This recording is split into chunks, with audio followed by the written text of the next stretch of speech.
Hey, hey, everybody. Welcome to another Tuesday night here on Northwoods TCG. Hopefully, you guys have had a fantastic week so far. Once again, thank you so much for joining me here this evening. And today, we're going to be talking about timing in the Pokemon hobby. Now, there's been a few comments that have come across videos, and I think that they're really good.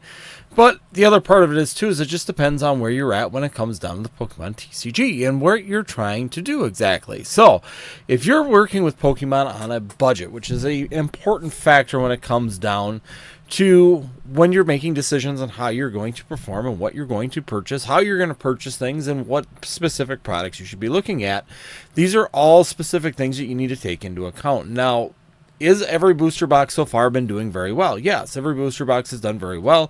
Have all of them accelerated after they sold out on Pokemon Center? No, they have not.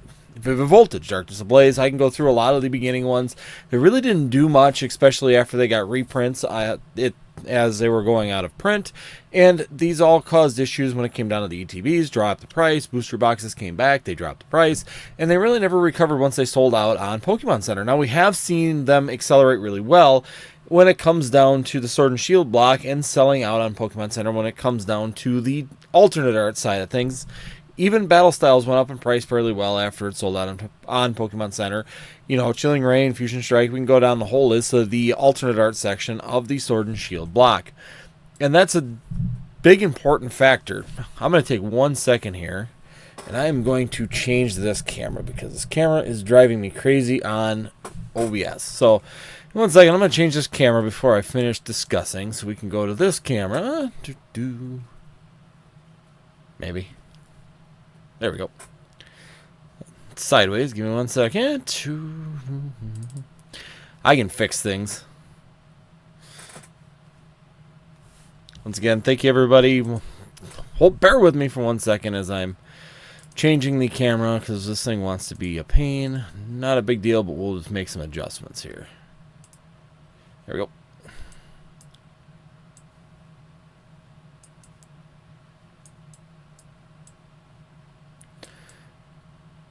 So, we're going to work with it. There we go. So, anyways, talking about the Pokemon TCG and what we should be looking at investment. I have a lot of people that sit there and talk about the investment side of things. That you should be purchasing anything, everything, all the stuff in the Pokemon TCG. And it really depends on what your ultimate goal is. Do you want to be holding on to things for 15 to 20 years? Then, yeah, more than likely it would be a good idea to try and purchase everything, right? That would be a really good way to pad yourself, cover every base, know that you're going to do well theoretically on some of the stuff, and other things may not do so well. But in general, you're probably going to level off fairly well. These are all things to take into consideration. The other thing is, too, is that do you have unlimited amount of money? I think that's another important factor that I don't think that a lot of people take into consideration when they're talking and saying comments that I'm buying all this stuff. Not everybody that's doing this as a hobby or doing this as an investment or doing this in general has like an unlimited amount of money. A lot of people are either A, just starting, B, it's a complete and total side thing that they just want to buy a very good product and have really good opportunity, or C, they are just into it every once in a while and just want to partake in a community, and they don't have unlimited funding to be going and purchasing all of these different booster boxes as they become available. Yes, booster boxes really aren't that expensive at some point in their life and when they're released, but in general we do see an overall continuation of some products do really well, other products do not. Same thing with Scarlet and Violet. It is a good idea to go buy every single one of the Scarlet and Violet booster boxes. Absolutely. If you can do it, I think that in general, if you were to buy every single Scarlet and Violet booster box that's out there right now, buy one of them, buy a case if you got it. If you got unlimited funds to do it, buy them, put them away. It's a really good opportunity that probably in 10 years, if you pull them out of the closet and take a look at them, that they're probably going to have value. And that's just something that we continually see over and over and over again, and that's historically what's happened in the Pokemon TCG. It's just the number one question is are all booster boxes going to perform the same? And number two, do you have unlimited funds to buy every one of those booster boxes and in quantity enough to be able to capitalize on it? Sometimes when you have a lower budget, and a lot of individuals do, they have a set amount of a budget that they can spend on the Pokemon TCG. Sometimes it's better off to specialize in a specific spot that you think is going to do extremely well. For example, buying into Evolving Skies when it was down at $99 or under $110 at one point there. knowing that that set would do extremely well and putting your money on that particular set versus any other set right now in the Sword and Shield block would have given you huge gains and returns that you could use to actually purchase more products if you would like, or take that income for yourself, whatever you're trying to do. But these are all important factors that I think people sometimes forget, is that, yes, would I love to buy every single booster box that's ever been created? Yes, absolutely. Would a majority of people that are serious in the Pokemon investing side of things want to do that? Yes. And they would want to be able to build that and grow that and do that particular thing. But in general, when it comes down to investment, you need to realize what your budget is. If you're on a lower budget, start to specialize and get very specific on which booster boxes you can produce or purchase. Example, we got Evolving Skies pretty much 2.0 or EV Heroes 2.0 coming here in the near future, and that's another factor. Is that one going to perform as well as Evolving Skies? We have a Dragon set coming as well. Is that going to perform as well as Evolving Skies? And these are all questions that we won't really know until we really see what's coming out in the set completely. What's going to be involved into the set? Is there going to be a really good chase? Is the pull rates going to be there to justify that actual chase? And is there going to be a card in there that's competitive to the Moonbryon finally in the Scarlet and Violet block? Is that the set you want to put a ton of money in? Is that the set you want to make the call and finally jump in? And these are always the factors when you are looking at investments. Now, is it the time to maybe specify in Pokemon 151? There are still some really good deals on Pokemon 151 right now. Obviously, it's been a very strong contending set, but we are also in a point in Scarlet and Violet where we can get reprints of all these products. As we're coming into the holiday season, the trends and the overall consistencies have been is that we do see reprints of specific sets, especially holiday sets, going into the Christmas season, and that's something we could see as well. So it gets a little bit confusing. It can get a little bit murky when it comes down to what you should invest in. A lot of times it comes down to doing your research, understanding what people like in the Pokemon hobby, and what those people can really benefit from these particular sets, or what is a collector really going to want in these sets. That's really a big factor, is the want or desire of specific cards in the sets when it comes down to whether or not that they're successful. If we take a look at every successful set that we've got out there currently in the Pokemon TCG, you almost can see a trend that occurs in each one of them on why they're very popular or why they've been very successful. Typically right now there's evolutions. It's a Charizard set, it's an evolution set. Something is drawing people into them, whether it's a different rarity and exclusivity to that particular set, or sometimes it's just a matter of, you know, there is a fan favorite card or character in that particular set that does extremely well. We can look back at the end of Sun and Moon. Tag teams became a very popular part of it. End of Sword and Shield, alternate arts became a very big part of it. And those two particular eras have had extremely good success in the last few sets comparatively to the beginning sets.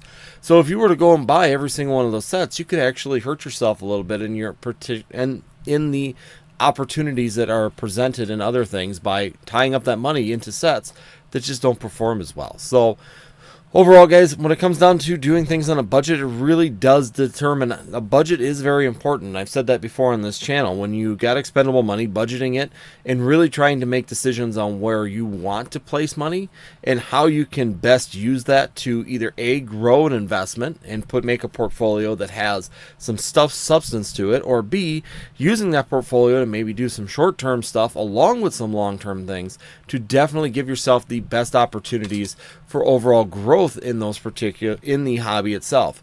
You can use your investments to, number one, keep long-term investments, but number two, build your investment, because you can pick some products or some sets that are going to do extremely well, sell some of them off after they do grow in popularity, and be able to fund another set and actually build a portfolio that has diversity to it. It may not just be booster boxes. It may have Pokemon Center ETBs. It may have specialty products such as the UPCs, the Celebrations UPCs.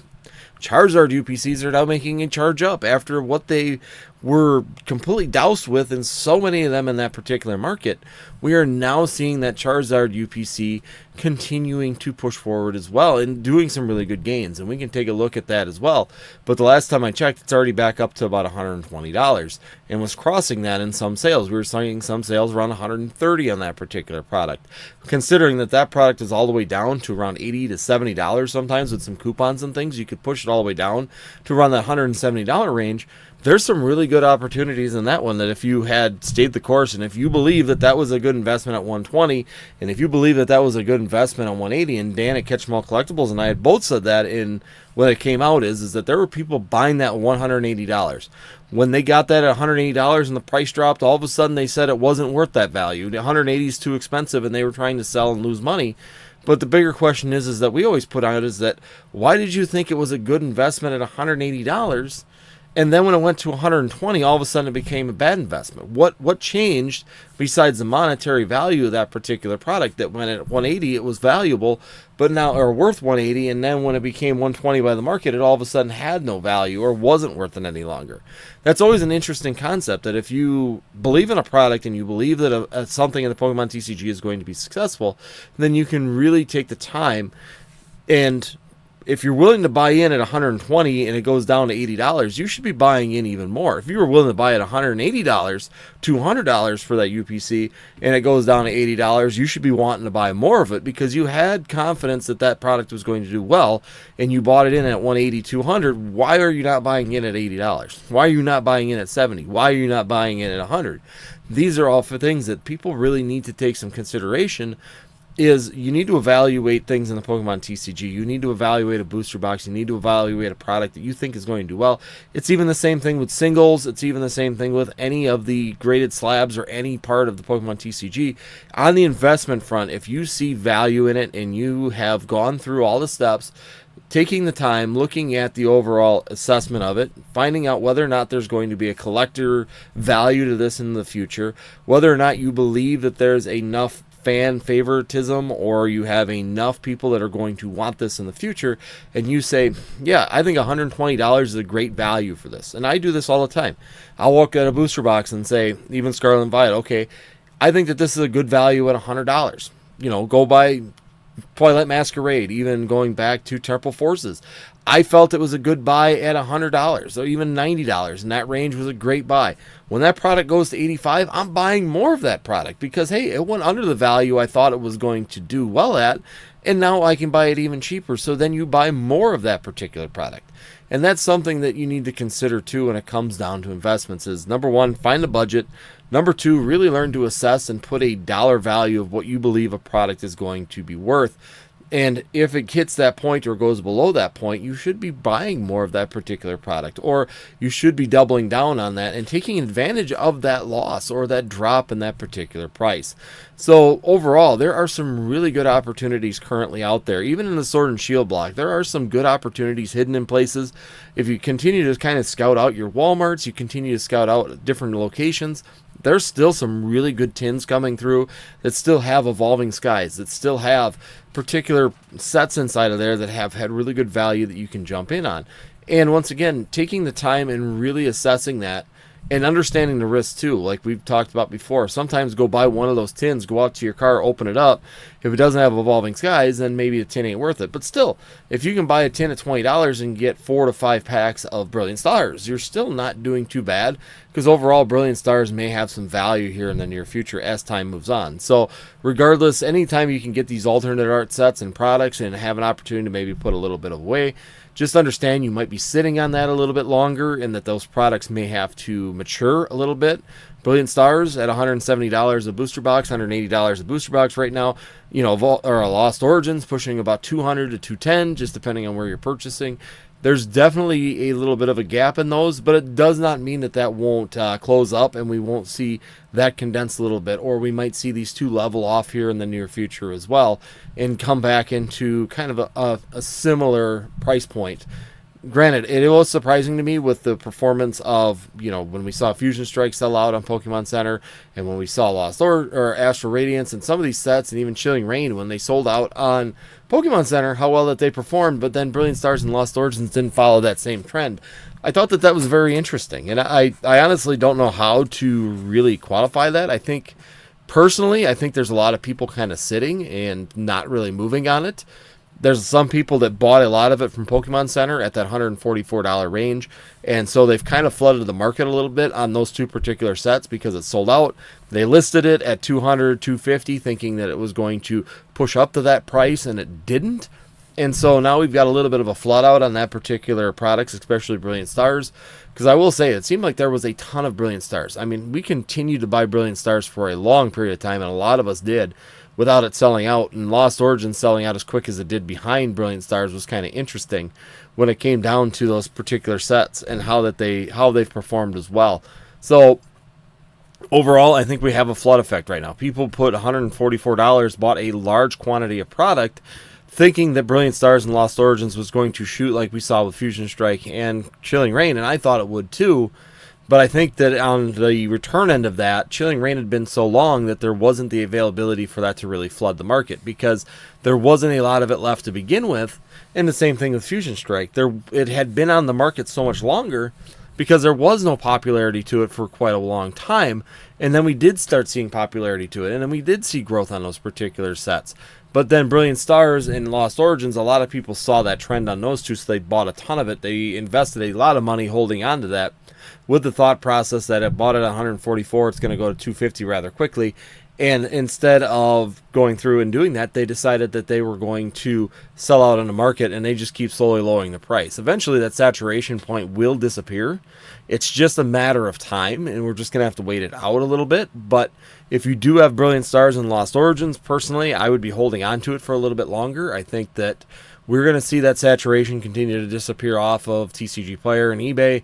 And as it does, and as people start to dwindle down and start removing some of that product out of their sets or out of their inventory, that price will then start to go up, because the saturation point will start to go away, and we'll start to have more people trying to buy it than are actually available.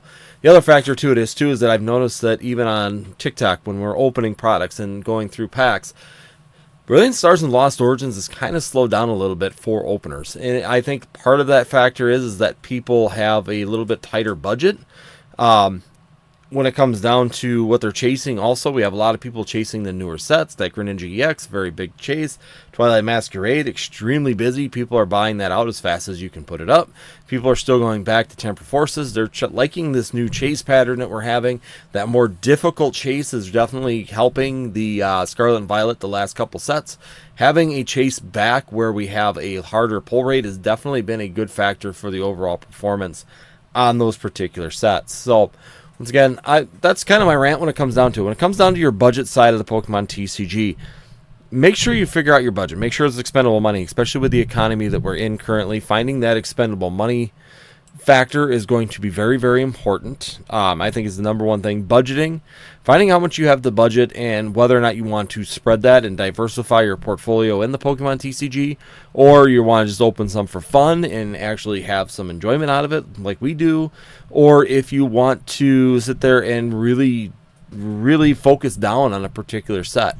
Because if you can focus down on a particular set and you can understand why a set may be more popular than another set, you could actually do extremely well for both short-term and long-term. You can get those short-term games to be able to turn that money into something else and make another purchase for a product, maybe get a piece for your collection. If you're building a collection, or if you're trying to build a singles, you can buy singles with that particular money, or you can sit there and reinvest that money into another product, such as another booster box or a new set that's doing rather well. So there are opportunities, and there are things that you can be looking at, and there are definitely some ways on a budget even that you can do that. Now, if you don't have a budget and you've got unlimited money and you just want to throw money at the wall and take a chance, you can buy every single booster box or a case of every booster box or a pallet of every one of these booster boxes sets and just let them all sit. The chances are is that you're going to average out, and you're going to average out fairly well when it comes down to some products. Some will lag, some will explode, some will stay mediocre, but in general we'll see an averaging out overall for how this will actually perform in the long run. So granted, I would 100% say that if you have unlimited budget and you don't want to focus down, buying one of every booster box is definitely the most secure way of investing in the Pokemon TCG. It's going to give you the most opportunity to not miss anything and get the best opportunity to be positioned right in several different locations if anything takes off, because sometimes some sets don't take off. Chilling Reign, another perfect example, sat for almost 2 years, really didn't do much, and all of a sudden it got legs and it was gone, and it accelerated extremely fast, and it was very difficult to get in front of it. A lot of us had been saying for 2 years that that set was very underrated, and there was a lot of opportunity in that set, but we just couldn't seem to get that across until it took off, and then everybody shifted to it. So it's really interesting to see the overall mindset when it comes down to the Pokemon TCG, and then on top of it, just getting in front of some sets and understanding why they'll be popular. Why was Evolving Skies going to be popular? A lot of us brought it up right away when it came out, and we're telling people to invest in the Evolving Skies was it's an evolution set. Evolutions are very, very popular with collectors. They're very, very popular with a lot of adults and kids. There's a lot of options that make people feel very, very comfortable and love the set in general and love evolutions, and that's a big factor as well.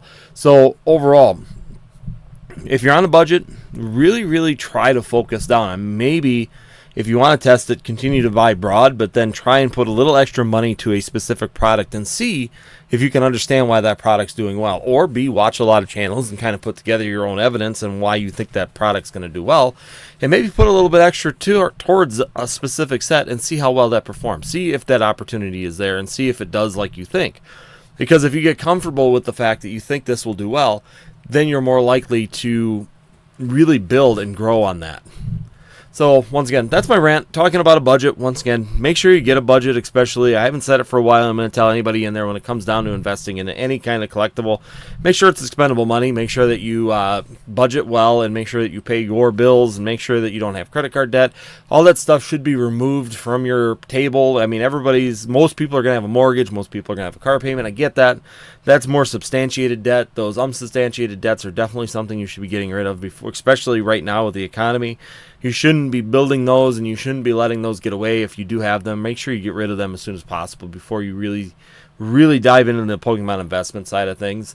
It is a side hobby. It is fun. It is a collectible, and it is volatile depending on how well the overall macro economy is doing in the world. So if it starts to keep slipping, costs continue to go up, and things continue to keep moving in a direction, we may be continuing to see problems when it comes down to the overall performance in the Pokemon TCG, and we might see continued slowdowns, which means if you got a lot of money stuck in the Pokemon TCG, you could be upside down rather quickly due to the fact that it just isn't moving because people just don't have the money. It's not that they don't want to do it, it's just that they don't have the money to do it. So budgeting is going to be a real factor, finding that budget and then using that budget to really either niche down and go after a specific product that's going to give you the best bang for your buck, or stay a little bit more broad, but try and use that budget to really focus into something you think will do well. Will be very important overall when it comes down to the Pokemon TCG and your investments into the Pokemon TCG. So thank you guys, everybody that's been hanging out so far. I see that we have a couple people here in the chat. See, chat's been really slow. I don't know if someone else is live right now and everybody's kind of focused in on that, but it happens. Pokemommy, thank you so much for dropping in too. Yes, don't buy Evolving Skies. Buy the next Evolving Skies. Yeah, and at this point in time, if you haven't bought Evolving Skies, you're kind of late. I don't know if this is still working, and all of a sudden just spun out. No data. There we go. So yeah, if you buy C22 tins right now, I found 6 of them at Walmart. They actually had Evolving Skies, Brilliant Stars inside of them. That's a great pickup. $9.99, you're getting Evolving Skies. You're pretty much getting the Brilliant Stars for free. The other one that's kind of a crapshoot, and it's these right here, are these Tyranitar and Empoleon tins. Now, these always seem to be about a 50-50 gamble for me. So, like, for example, I think this one I opened. Yeah, so this one here, if you do open them up, they have 3 Evolving Skies and they have 2 Brilliant Stars inside of them. I do know that if I purchase some of them, they end up having 5 brilliant stars in them. So if you do buy that, it's going to be a little bit more of a long-term investment on that fact. But definitely take the chance at those tins. Buy one, open it up, because they are in lots. So if you find one that has the 3 evolving skies, I have always had good luck of buying all of them on the shelf. Same thing with the Rotom tin. There's two or three evolving skies in some of those. The other ones are Lost Origins and Brilliant Stars, so there's kind of a mixed match there as well. The other one that's really still showing up, and I just got more of these, are these ones too. So if you have not purchased these, there's these V-Power or V-Heroes tins. Another one, they have two evolving skies, Brilliant Stars, and a Fusion Strike inside of them. Once again, another great opportunity to get evolving skies at a really good price. Walmart was selling these for $14.98, so they are kind of clearancing out some of these as well if you can find them. But you do have to open those as well, because some of them have all Brilliant Stars and Fusion Strike in them. They don't have any evolving skies. So a lot of the products are hit and miss, and buying one of them, opening them up, and then going back and buying the rest of them is going to give you the best success. That's where I've had the best luck on them, is that way you're not buying a tin that has a bunch of something that you're not really looking for, and you thought you were going to have something out of it, especially if you're hunting for that evolving skies right now. I think that that's probably one of the bigger hunts on the market currently, is continuing to find evolving skies product is a big bonus at this point in time, and definitely something that people are really focusing in on and trying to really work towards. But yes, don't be buying evolving skies booster boxes at this point in time. If you haven't done that and you didn't buy them at $99, if you didn't buy them at $130, if you didn't buy them at $190, under $200, and the markets just continue to go up, I would wait until, if you wanted to buy evolving skies booster boxes and take a shot at it, I would wait until next tax season. When we start seeing tax returns come back next year, I think we'll see another push of Brilliant Stars taking a jump again, or Brilliant Stars, evolving skies. So if we look right now, I know it was at right around $700 last time I looked, evolving skies booster boxes. So yeah, they're still about $675 right now. So that's kind of where they flatlined again for a long period of time. They went up. They're almost up to about 700, and then they drop back down again. So they're kind of bouncing right there between that, 650 to 700 range, right in that point. So yeah, that's where we've seen that since March. So once again, I kind of said that might happen is a lot of times if you have these collectibles and you can hold out until the next tax season, there's definitely a lot of times that great opportunity to see a big boost or a big jump in particular pricing on that particular time frame, just because people get a little bit of expendable money or a little bit extra money due to the fact that they are, getting their tax return money. And we saw that. That's exactly where it happened right there mid-March. Beginning of March, mid-March, we saw evolving skies shoot up to almost $700, and since then it's kind of been sitting there again. So we may not see another big boost until either Christmas time, Black Friday, Christmas time. We might see another boost if people are trying to buy some gifts for people. But I think the next big boost that we're going to see for evolving skies again to make another jump is probably going to be next tax season, when people get some expendable money. They want these booster boxes for their collection, and they're going to take the time to make the shot and do it at that point. So that's definitely a big factor when it comes down to that particular booster box. I think that that's going to be like Tag Team or like any other ones. You're going to see little boosts. It's going to jump, and it's going to jump, and it's going to hold again. And then it's going to do it again. It's going to boost, it's going to jump, and it's going to hold again. So, yeah, evolving skies is not something that I would be suggesting purchasing at this point in time. If you are new in the hobby and you want one, I would be waiting until like even Christmas time or even the spring before it goes up.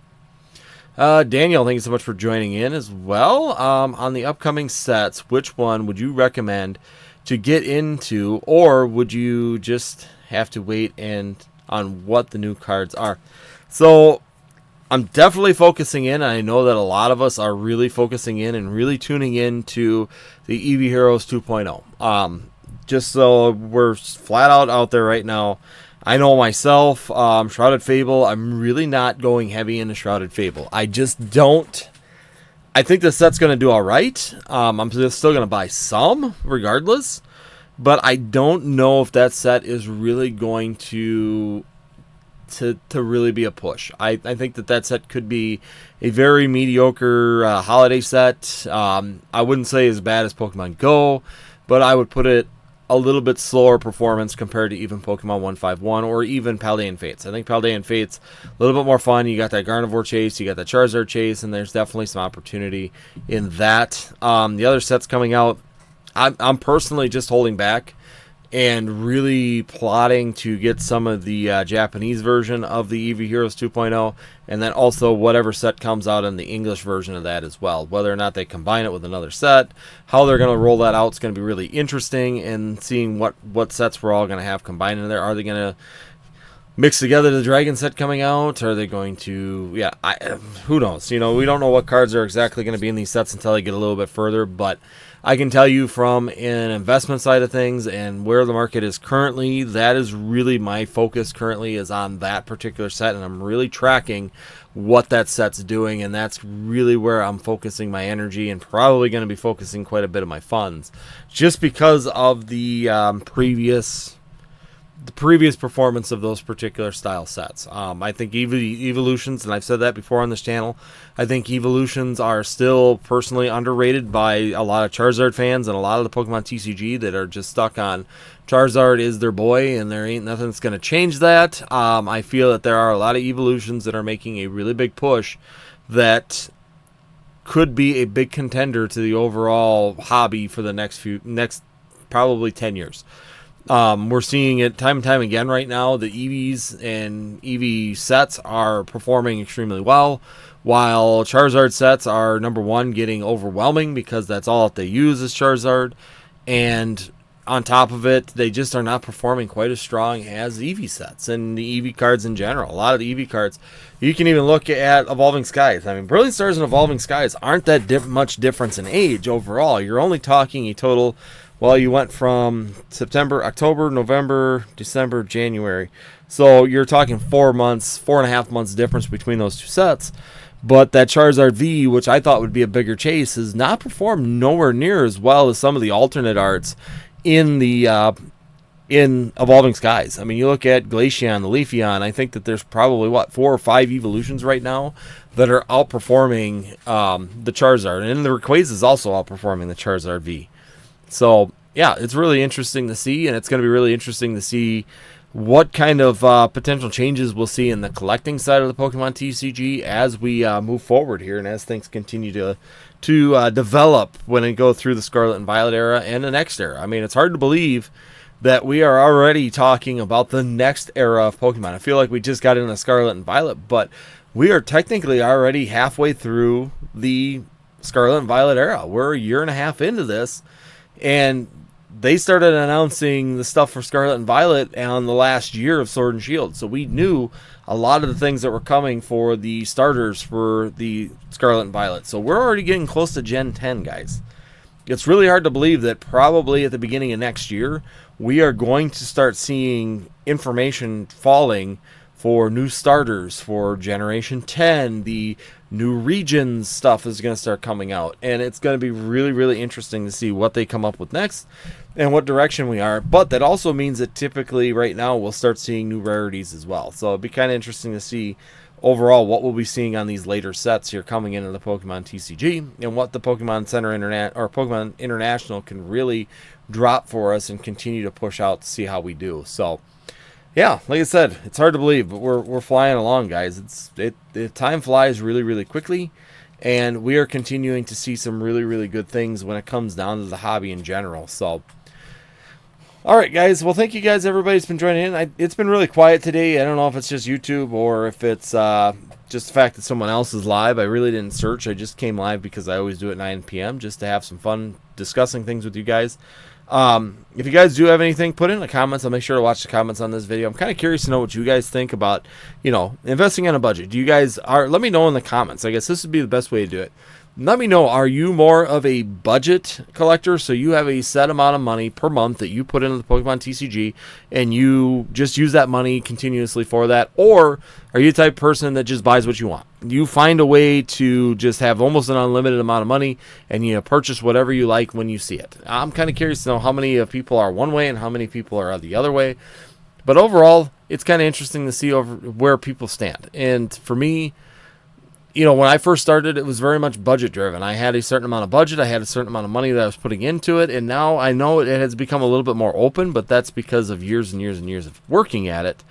But still, I do have some budgetary restraints. I don't go out and buy, huge amounts of money value-wise. I try to diversify, and I try to really, really put my money into sets that I feel will do extremely well, or products that will do extremely well, or singles that I think will do extremely well now. So, yeah, let me know in the comments. Let me know what you guys think and what you guys do. It'd be really interesting to hear for that. Other than that, this is a short live. Thank you, everybody, for joining. And as always, make sure you guys check us out on TikTok if you're interested in opening cards. We do rip and ships over there as well. And if you do want to support the channel, make sure you guys hit that membership as well. It helps support the channel. You can get some cool emojis. And there's also the merch as well. So hopefully you guys have a good rest of the week. I am still trying to get some videos out. I just have not had time. It's been really busy with the humidity. I have not had time to sit down and edit, but it's still part of what I want to get done for you guys, is start putting out at least one video a week. I know I keep saying it, but I'll get to it. I'll get to it eventually. We'll be staying consistent. So other than that, thank you, everybody, for joining in. As always, make sure you guys hit that like button before you leave, and let me know in the comments, are you a budget buyer or are you an open-ended account buyer? It'd be really interesting to hear what you guys do in that aspect. Other than that, we will see you next time here on Northwoods TCG.